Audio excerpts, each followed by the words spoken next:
बहन की विदाई हो रही तो छोटा वाला भाई दौड़ के बाप के पास गया, बोला पापा पापा दीदी रो रही, जीजा जी नहीं रो रहे। तो बाप ने समझाया, बेटा दीदी तो केवल गेट तक रोएगी,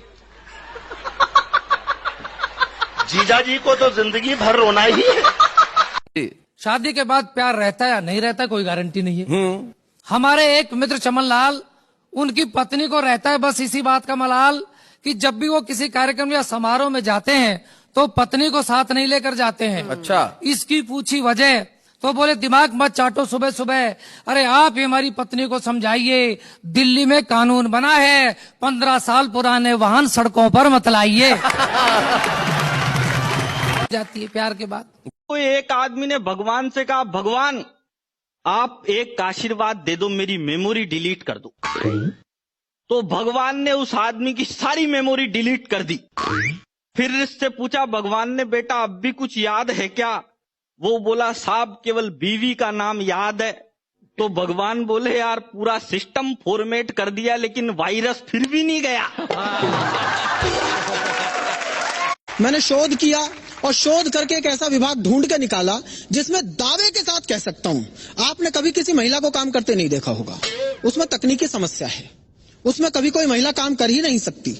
उस विभाग का नाम है दमकल विभाग, फायर ब्रिगेड, क्योंकि महिलाओं का काम आग बुझाना नहीं है। ये सिर्फ वे लोग तालियां बजा रहे हैं जिनके घर में लगी हुई है। नहीं, अगली का एक सूत्री कार्यक्रम होता है, आंख खुलते ही सामने वाले को ऐसी टेंशन दे दो अगला दिन भर घुट घुट के जिए। तकिए पर ही बता देंगी, आज पप्पू की फीस जमा करानी है, आज फोन का बिल जमा कराना है, आज राशन खरीद के लाना है, आज ये करना है, आज वो करना है। तो एक दिन मैंने कहा, मैं तेरी रोज रोज की फरमाइशों से दुखी आ गया हूँ, मैं आत्महत्या करने जा रहा हूँ। अगली तब भी नहीं चूकी, बोली एक सफेद साड़ी तो दिला जाओ, 13वीं पे क्या पहनूंगी। 2 आदमियों में झगड़ा हो गया तो एक ने कहा ऐसा मुक्का मारूंगा मैं तेरे 32 दांत निकाल लूंगा, दूसरा बोला मैं ऐसा मारूंगा 64 निकाल लूंगा। एक ऐसा बैठा था तीसरा, बोले यार गिनती सही कर, दांत 32 होते तू 64 निकाल कहां से लेगा? वो बोला मुझे पता थी तू बीच में बोलेगा। भीख में दिया हुआ 1 रुपए का सिक्का भिखारी ने मुझे वापस लौटा दिया। 1 रुपए का सिक्का जब भिखारी ने मुझे वापस लौटा दिया तो मैंने कहा जनाब मेरा एक उसूल है, मैं किसी भी भिखारी को 1 रुपए से ज्यादा भीख में नहीं देता। भिखारी बोला हुजूर मेरा भी एक उसूल है, मैं किसी भिखारी से भीख नहीं लेता। एक दिन मुझे कह रही थी कि तुम कल रात को मुझको सपनों में गालियां दे रहे थे। अच्छा, मैंने कहा नहीं ये तुम्हारी गलत फहमी है। बोले कैसे गलत फहमी? और भी लोगों ने सुना। मैंने कहा मैं जानता हूं, मैं कह रहा हूं कि गलत फहमी है क्योंकि मैं उस समय सो नहीं रहा था।